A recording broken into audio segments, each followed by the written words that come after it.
This video is brought to you by Hover.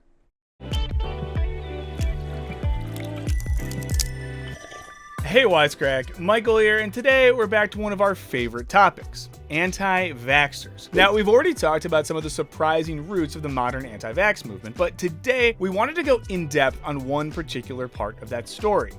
The media. Especially over the last few years, the media has postured themselves as dispellers of misinformation. And that can be very true, but historically it's also been pretty false. Like when the media helped propel vaccine misinformation into the public consciousness not just once, but multiple times. How does that happen? Let's find out in this Wisecrack edition on anti-vaxxers and the media. And before we get into it, I want to give a shout out to this week's sponsor, Hover. Hover is an easy-to-use service that allows you to create a custom domain name or email address. If you're on the hunt for a new job, you want to put your best foot forward. And one of the first things people will see is your email. Now, as much as your 12-year-old Hotmail username might suit you, it might not cut it for the hiring manager's first impression. A domain and email address speaks volumes and makes it seem like you have your life together. Your business could also benefit from a custom address because now, more than ever, your online presence matters. Hover will help you stand out and grow your brand because you can connect your custom domain to your website or portfolio with a few simple clicks. They have over 400 domain name extensions to choose from, including all the classics and fun niche extensions. You can start personalizing your online brand today. Go to hover.com/wisecrack for 10% off your first purchase, or click the link in the description. Once again, that's hover.com/wisecrack, or hit the link in the description.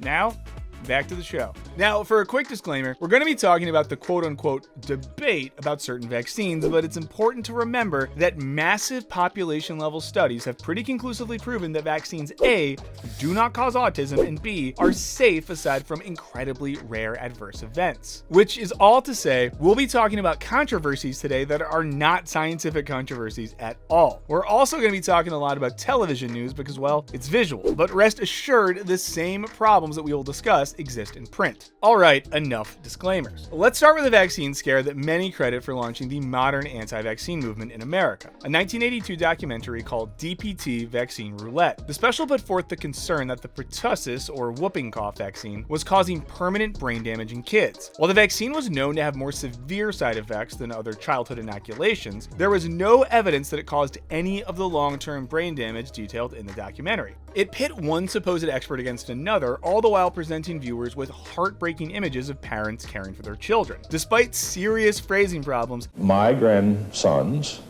received the D. It would catalyze vaccine fears in parents across the country and spark the formation of anti-DPT vaccine parent groups. While the presenter won an Emmy for her reporting, the Journal of the American Medical Association found that the program was rife with errors. Everything from inflating the titles of the people they interviewed to falsely reporting the numbers of children who experienced side effects from the vaccine. Now, we're not going to cover why asking the question, why should I get vaccinated for diseases like diphtheria or pertussis when no one gets it anymore, is mind-numbing. Dumb. Why are we giving children so many vaccines? There's no more polio in the United States, and there's no more diphtheria in the United States. Instead, we're going to divert our attention to something else going on. Both sidism. Specifically, how it enabled bad science to infiltrate the hearts and minds of millions of Americans. No vaccine's ever been proven safe, and no vaccine has ever been proven effective. Both sidism, or false balance, is a phenomenon wherein a media outlet portrays differing facets of a debate as having equal merit when in reality, the factual evidence is strongly stacked on one side. Of course, there are a lot of issues that legitimately have multiple sides to consider, like when different scientists try to predict how many people will be infected by or die from COVID-19. That's something good science journalists cover. It's a scientific controversy where scientists disagree, which should be differentiated from social controversies or political controversies. That is, just because something is up for debate in the YouTube comments doesn't mean it's up for debate among scientists, whether that's the idea that the earth is round or that vaccines prevent deadly diseases. And DPT Vaccine Roulette seems like it's presenting a scientific controversy with experts and all, except, well, they had to fudge a few numbers and titles to make that controversy seem compelling in the first place. In the years after the documentary's release, programming on the DPT vaccine often used the language of empowering the viewer to make their own choices. It's frightening, so is it true? You decide. And this framing lent itself to a peculiar imbalance. In order to present the viewer with two purportedly equal sides, as opposed to an open and shut case of scientific consensus, the vaccine critical claims were given a disproportionate amount of airtime. In other words, the media had to make the anti-vax case seem more compelling than it was in order to justify airing these kinds of programs to begin with. Exposing people to scientific ideas that scientists don't take seriously isn't necessarily an intentionally nefarious deed. Sometimes it simply comes from a journalist's desire for fairness. They want to make sure both sides get equal exposure. I don't want to get into which of these stories are just cynical sensationalism and which are earnest reporters trying to do their jobs. But regardless, sensationalism is a system-wide problem in the media. A story about a zesty climate change tweet is more likely to get clicks than a headline declaring that the vast majority of scientists agree that anthropogenic climate change is a real thing. No, really. Or its follow-up, seriously, stop asking us. Nothing has changed. But both sides in an argument dishonestly also happens to make great conflict, and conflict makes great TV. After all, there's a reason reality show producers love casting people with poor emotion regulation. And when it comes to good TV, vaccines have great conflict baked into them. It pits sympathetic mothers versus cold doctors, real Americans versus the medical establishment. Emotions are bound to run high. And most importantly, it's got kids.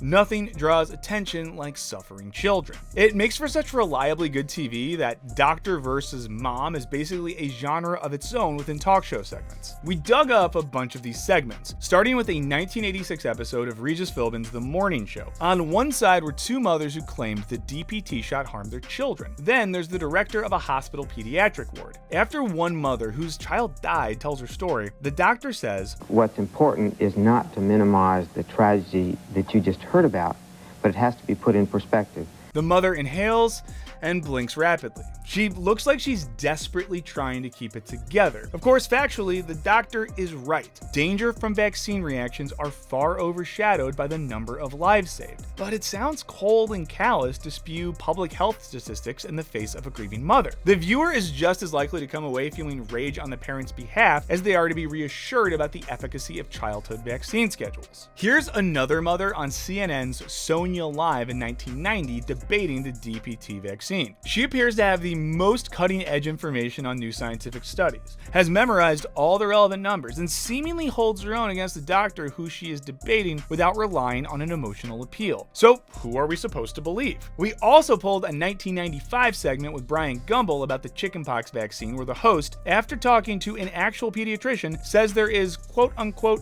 debate about the safety of the vaccine. Despite the FDA's approval, there is still some debate over whether or not the vaccine is really necessary or completely safe. That's before cutting straight to the other side, as represented by a mother who heads an official-sounding vaccine information organization. Gumbel also, without any amount of journalistic skepticism, uncritically presents her as, "You are one of many parents whose children have suffered crippling reactions to vaccines." Also, if she looks familiar, it's because she was in all three videos. Her name is Barbara Lowe Fisher, and she was propelled to national attention thanks in part to being an easy source for the other side for news segment producers, even if the other side in her case amounted to pseudoscience. As Mnookin writes, Barbara Lowe Fisher, who is oftentimes identified in the press as a seemingly impartial vaccine expert and as the head of a parent advocacy group that fought for children's health, was relied on by many reporters in need of a quick reaction. The Los Angeles Times even once listed her organization as a source to learn more about the subject. But let's get back to the 1980s and DPT vaccine roulette. The controversy angered doctors across the country for irresponsible reporting that stoked unfounded vaccine fears. So when a new so-called controversy appeared over a decade later, surely journalists and TV producers were a little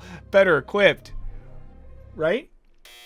In 1998, Andrew Wakefield, a British medical researcher, authored a paper that warned of a link between the measles, mumps, and rubella vaccine, or MMR, and inflammatory bowel disease and autism. The argument was that measles, including the weakened strain of measles in the vaccine, caused a leaky gut, which in turn caused autism. There were a boatload of problems with the study, and many seasoned science reporters ignored the findings. But the anti-vax crowd repackaged the story as a human interest piece to non-science journalists who didn't have the background to spot the study's red flags. Thanks to the investigative work of Brian Deere years later, we now know that lawyers involved in a vaccine lawsuit paid Wakefield $800,000 for his research and funneled him subjects for the study. He did many other shady things, which we don't have time to get into, but by the end of it all, dude lost his medical license. Anyway, how did the media handle this whole fiasco? Here's a clip from a 2001 episode of 60 Minutes Australia. First, we hear from several parents with autistic children who believe that the MMR dose caused their autism. We also hear from Andrew Wakefield, who carefully explains his theory. We then hear from both a specialist in infectious diseases and a senior official in the British Health Department, who both dismiss Wakefield's conclusions as bad medicine.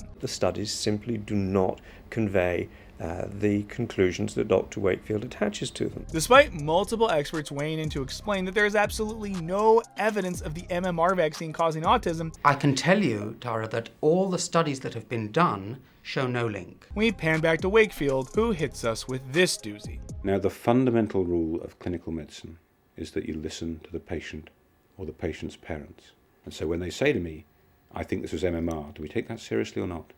Damn right we do. Wakefield does a masterful job of twisting the dialogue from bad science versus good science to patients versus pencil pushers. And with plenty of B-roll footage of children damaged by vaccines, 60 Minutes seems to help him make his case. Philosopher Alfred Archer argues that by giving significant attention to outsider positions within the scientific community, journalists run the risk of sending the message that expert opinion on the issue is more evenly divided than in fact is the case. In 2002, a BBC channel aired a special called MMR, Every Parent's Choice, focusing on a yet-to-be-released paper by none other than Andrew Wakefield. Again, it presented the controversy as though it were a political battle between beleaguered mothers and lofty bureaucrats. The format is, again, designed to pull at heartstrings. If we're talking about a can of beans in Sainsbury's that might possibly be contaminated, the whole lot would have been withdrawn by now. And we're talking about kids' lives here. The problem, of course, is that there was no good quality evidence that the MMR vaccine had anything to do with autism. There's no evidence that MMR vaccine increases the likelihood of autism at any time. But instead of pressing Wakefield and the parents to defend their claims, the BBC put the burden of proof on the scientists, who were working with decades of international research.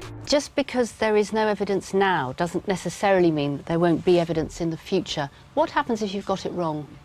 This isn't a situation where we're in the dark with no evidence whatsoever, but you're choosing to focus on one or a small group of people's claims. Everything from the title, Every Parent's Choice, to the time slip between interviewees is designed to make the special look like it's presenting a fair and balanced review of two equal sides. But the sides aren't equal. One has decades of scientific research behind it, and the other has two studies, both published by a rogue doctor who has since been accused of changing data from his lab notebooks to fit the conclusion that he wanted. The BBC special triggered an avalanche of parent versus doctor news stories on the new MMR autism controversy with the aid of Wakefield's study. A few years later, the MMR autism debacle got a new celebrity boost. Jenny McCarthy, the former Playboy playmate, MTV comedian, and NBC sitcom star, blamed her son's autism on vaccines. In 2007, she released a book, Louder Than Words, A Mother's Journey in Healing Autism, and went on Oprah to promote it. And like the BBC special half a decade earlier, Oprah's platform provided crucial legitimation to McCarthy's fringe views. Once the seal had been broken, so to speak, McCarthy started to be presented as an expert, up for debate against pediatricians and scientists. We do not need that many vaccines. And ready to show up on Larry King. These doctors are not learning about prevention or vitamins. Media both-sidism doesn't operate in a vacuum. It only works within an ecosystem of other fallacies and distortions that help convey to the viewer that the program is trying to impart an unbiased message, and most importantly, let the viewer choose what to believe. But their options for belief have already been tampered with, and the result is real-world epidemics like the 2019 measles outbreak in Samoa that infected more than 3% of the population and killed 83 people. The same year, there were nearly 700 cases of measles in the US, the highest since 2000 when the disease was considered eliminated in America. Earlier in the decade, measles surged in the UK when at least 1 million children went unvaccinated. Dr. David Elliman, spokesman of the Royal College of Pediatrics and Child Health, said, "This is the legacy of the Wakefield scare." What's more, there's research showing that false balance really does shift people's perception of the vaccine debate. Researchers found that during the Wakefield autism controversy in 2002, the majority of people in Britain wrongly believed that doctors and scientists were equally divided over the safety of the MMR vaccine. That may be because 70% of news stories related to MMR mentioned a link with autism, while only 11% covered the vaccine's safety record. The researchers wrote that 53% of those surveyed at the height of the media coverage of the issues assumed that because both sides of the debate received equal media coverage, there must be equal evidence for each. And those perceptions aren't limited to a blip in the early aughts. I do really want to specify here, this is not a blanket attack on the media. Science journalism is hard. It involves a ton of background knowledge on the issues you're reporting on and talking to experts in the fields to disentangle incredibly complex topics. Journalists also have everything working against them. They are chronically underpaid and overworked, leading some sites to more or less just copy and paste press releases without the good critical commentary science journalism should provide. And on the other end, you have pressure to reach more viewers or readers, especially for outlets supported by advertising revenue.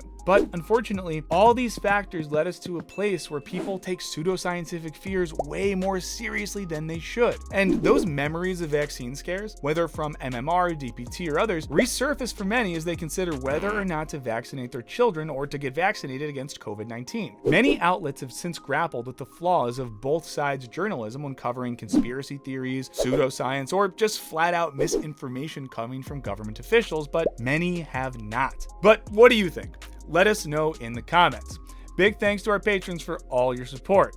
Obliterate that subscribe button like you're a vaccine-induced antibody hunting for SARS-CoV-2, and don't forget to ring that bell. And as always, thanks for watching. Later.